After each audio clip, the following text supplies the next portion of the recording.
Eu sou a Carol e estou aqui na TV Relacionamento.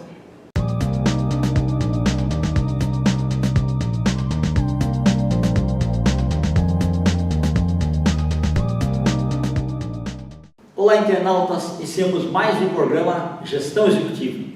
E hoje eu tenho a honra de receber uma amiga espetacular. Eu vi todo o crescimento dela e uma pessoa assim que a gente conhece e passa a admirar. Érica Bonfim, obrigado, viu? Muito bom te rever também, tá? Eu que agradeço. Cada vez mais bonita. Muito obrigada, viu? E você é cada vez mais jovem. Érica, conta um pouquinho para os nossos internautas onde você nasceu, um pouquinho da sua trajetória profissional, a escolha da profissão, pode falar as empresas, eu deixo à vontade, tá? Tá ótimo. Eu nasci em São Paulo, capital mesmo, só que quando eu tinha 8 anos, o meu pai quis ir para o interior, então grande parte da minha infância eu passei em Palmital, que é no interior de São Paulo. Okay. Depois de um ano... Lá nem tinha Palmito, né? Só o nome da cidade. Quando eu cheguei, não.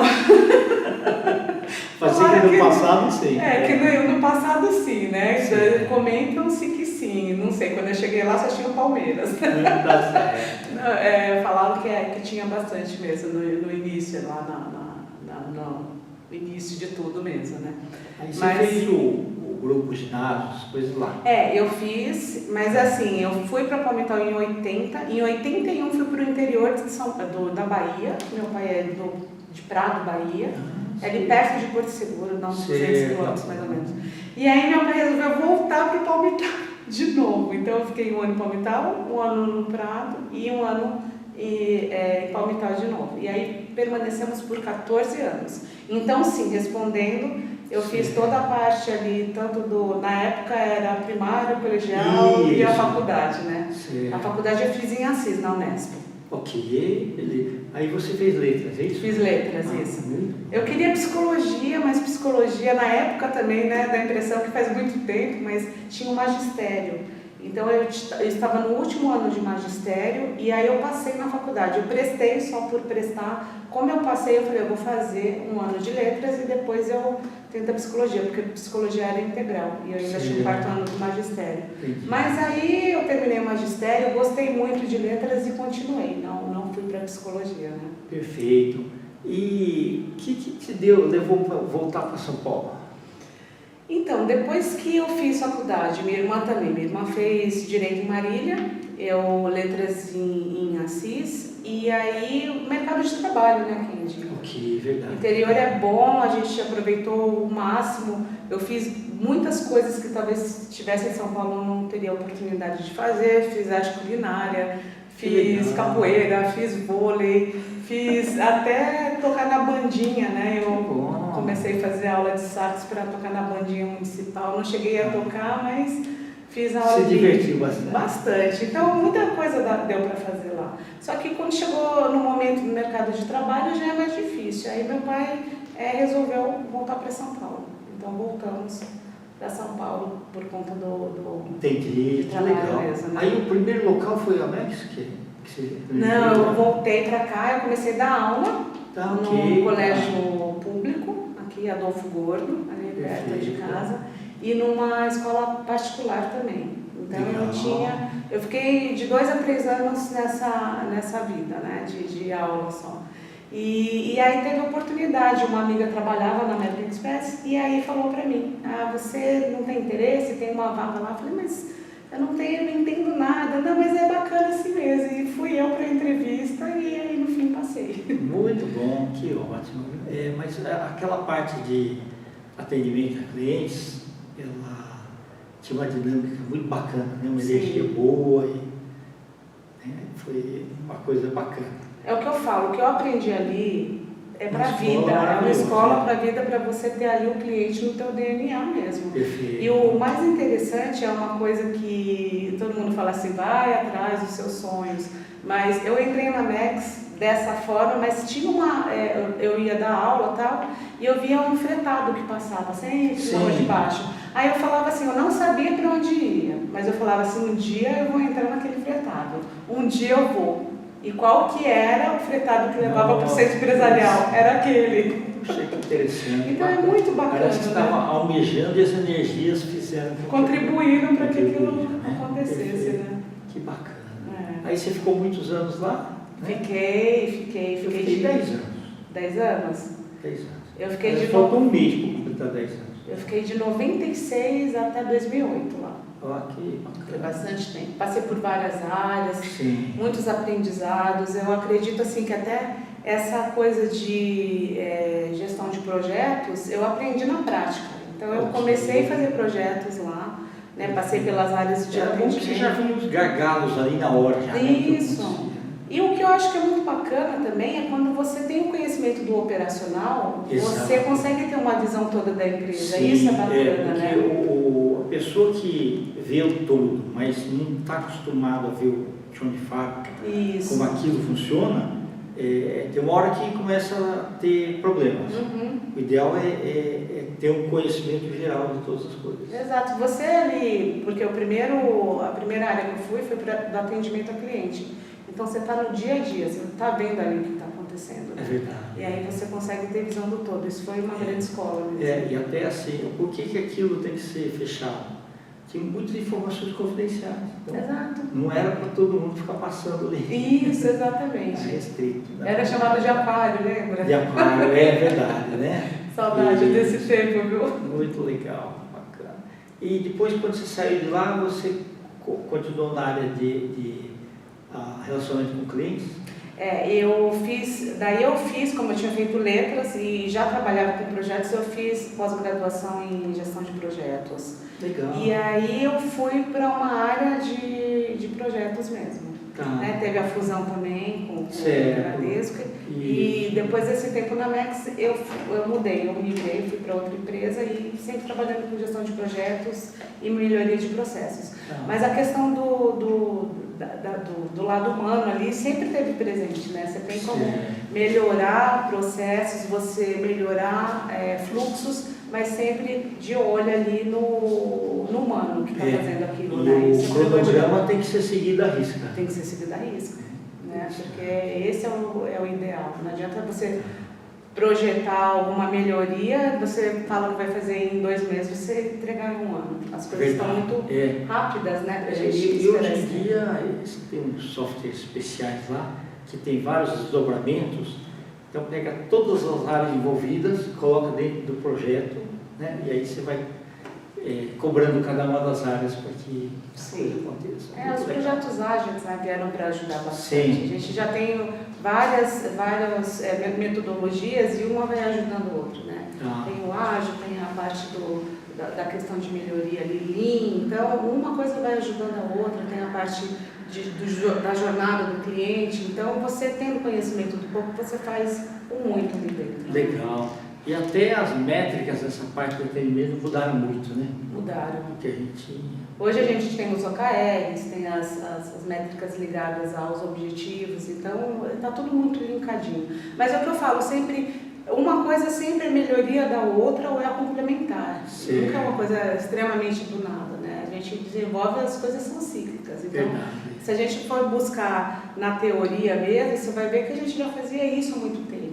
Só Sim. que, de repente, com outro nome e nem com tanta velocidade que tem hoje. E o olhar também é um pouquinho diferente. Isso. Você estava falando, hoje está um pouco mais humanizado, né? Sim e não, né? Não, do ponto de vista de cobrar os prazos e não sei o que, não. Mas assim, talvez, não estou falando da parte de conforto, mas talvez o seguinte, as pessoas têm mais acesso a informações. Isso tem, mas o que é um contraponto, né? Eu acho que as coisas são assim, a gente tem muito acesso à informação, mas se uma informação, até no livro que eu fui coautora, eu falo isso, Nós vamos falar. infoxicação, porque a gente tem tanta informação, se a gente não coloca essa informação em prática, não vira conhecimento. Então, informação por informação, sem ter o conhecimento, sem colocar em prática, acaba se perdendo. A gente tem muitas informações vindo, mas a gente precisa saber usá-las e fazer de forma que você torne isso prático no dia a dia, né? Legal. Eu lembro que eu trabalhei em startup, né, de telecomunicações. Aí tinha aquelas pessoas que dominavam a informação, mas não passavam para ninguém. E aí você tentava, aí eu peguei um dia, tinha uns 3 coordenados assim, falei, olha, escuta o seguinte, vocês não querem sair de férias? Lógico que eu quero. Desse jeito não dá. Tem como. Não, mas se eu passar depois num dia, não. Eu falo assim, conhecimento é igual o costume de vaca. Você deixa lá no pasto, lá só não faz nada, mas se você utilizar aquilo lá para adubo, exatamente. é o que vai propagar, fazer, eu quero te dar qualidade de vida. Você quer sair um determinado mês ali e tal, porque você sai tranquilo, o outro te cobre. Senão fica aquele negócio, vai ficar tudo engavetado um mês ali, até você... Vai parar tudo vai porque parar ele tudo. entrou de férias, não tem como, né? Então, hoje, é que antes falava assim, o especialista, né? Hoje, quanto mais generalista você for, melhor.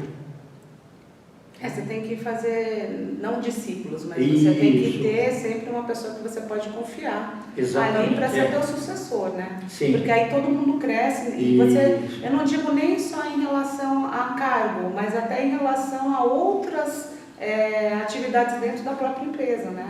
Porque Isso está mais aberto hoje. aquele termo lá, ninguém é substituível, às vezes naquele momento Uhum. se não tiver, né, pessoa. Né? Exato.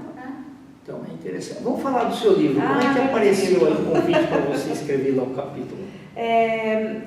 Depois que eu fiz a pós-graduação em projetos, eu fiz uma segunda, que é de psicologia positiva, que tem essa legal. questão de liderança positiva e algumas coisas que eu sempre acreditei. Legal. Você chegou a ler o livro do Claudemir Oliveira, não? Eu publiquei o livro dele, chama Psicologia Positiva. Não cheguei a ler.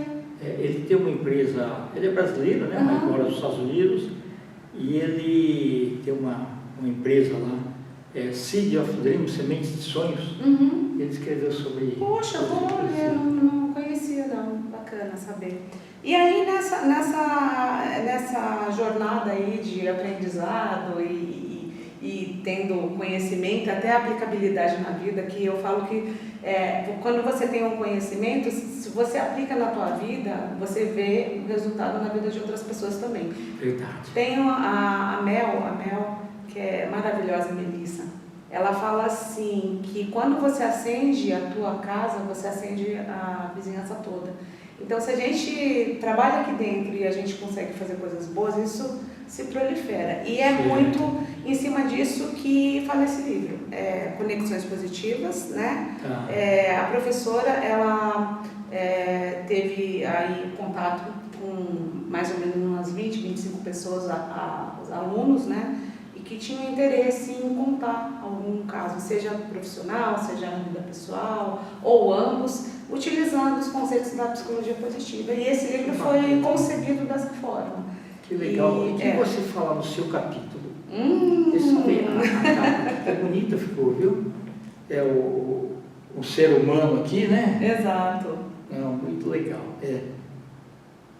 O que eu falo? Eu falei um trecho específico de uma situação que eu passei, muito ruim, né? De eu estar indo viajar e quando eu estava na beira, assim, da portinha para entrar no avião, eu recebi uma ligação que meu filho não estava passando bem, estava convulsionando. E aí eu tive que retornar da viagem e era para a Europa, então com mais 2 amigas, minhas amigas seguiram. Então eu conto esse trajeto voltando, né? Todo mundo indo de forma alegre e eu voltando. E o sentimento de estar voltando para casa. E como que eu Mas foi a melhor escolha, né? Foi a melhor escolha. E na vida, a vida é feita de escolhas. E a vida é feita, quando a gente fala também de psicologia positiva, de ter pensamento, não é esse pensamento, falar assim, vai tudo dar certo, eu estou de braço cruzado aqui não fazendo. Não é, como que você ressignifica. Então, voltei, eu até com a malinha, eu passei 15 dias no hospital, não para onde eu ia, daí ia para Portugal e alguns outros lugares lá. Mas assim, e dali para frente, chegou a pandemia, depois de um tempo. Então, eu usei fatos do dia a dia, não usei só em relação ao trabalho, mas em relação a como que eu ressignifiquei essas situações todas com algumas das coisas que eu aprendi. Então, tá bem leve. É importante porque tem variáveis que a gente não controla. Não controla, Pandemia é uma delas. Exatamente. E a maioria das coisas da nossa vida é dessa forma. Se a gente não tem controle, não adianta a gente ficar culpando o universo ou ficar se culpando, né? Sim, a gente precisa aprender a lidar e pronto, né? Não tem fórmula mágica. Mas se a gente tiver uma forma mais amena, mais leve de lidar com essas circunstâncias, a gente acaba tendo mais benefícios aí, né? Muito bom. É mais ou menos sobre isso que eu falo. Tá. E você pretende um dia escrever algum livro solo, alguma coisa? Sim, eu tenho Legal. interesse. Aí publica pela editora Laços. Com certeza, já está aqui, ó. A promessa feita, o convite feito, agradeço. Perfeito. Vamos escrever um livro aí Tá. da editora, viu? Então nós estamos em instantes finais. Eu queria que você deixasse uma mensagem para os internautas, tá? E os seus contatos também. Tá certo. Bom, aqui antes de mais nada, agradecer aqui o contato. Obrigado. E se eu for deixar uma mensagem, o relacionamento sadio, né? Isso que faz a gente viver bem. Faz muitos anos que eu não vejo o Kendi. A gente trabalhou na MEX no período ali. Eu acho que Eu fiquei até 99. E eu entrei em 96. Então, 3 anos. os relacionamentos sadios, as amizades verdadeiras perduram. Hoje eu estou aqui, fui convidada pelo Kendi, então é um sinônimo de que quando a gente tem relacionamentos bons, sadios, isso perdura e isso faz a gente mudar a vida das outras pessoas também. Verdade. Né? Esse simples bate-papo aqui de 20 minutos, com certeza vai levar alguma coisa para alguém. Vai tocar alguém de alguma forma, né? Perfeito, tá bom. Bom, meus contatos é Érica Bonfim, que está aqui, sim, né? E aí eu fico à disposição para o que vocês... as redes sociais estão aqui também. Tá. Eu sou mentora também, faço parte de coach, então muito voltada para a liderança positiva e se vocês precisarem, eu estou à disposição. Maravilha, viu? Tá bom? Muito obrigado. Eu que agradeço. E esse livro é teu, ó. Tá ok. Obrigado. Passar as notas aí aqui. você autografa daqui a pouco para mim. Tá bom, combinado. Tá ótimo. Internautas, com os agradecimentos então a essa talentosa profissional, Érica Bonfim, nós finalizamos mais um Gestão Executiva. Um grande abraço e até a próxima.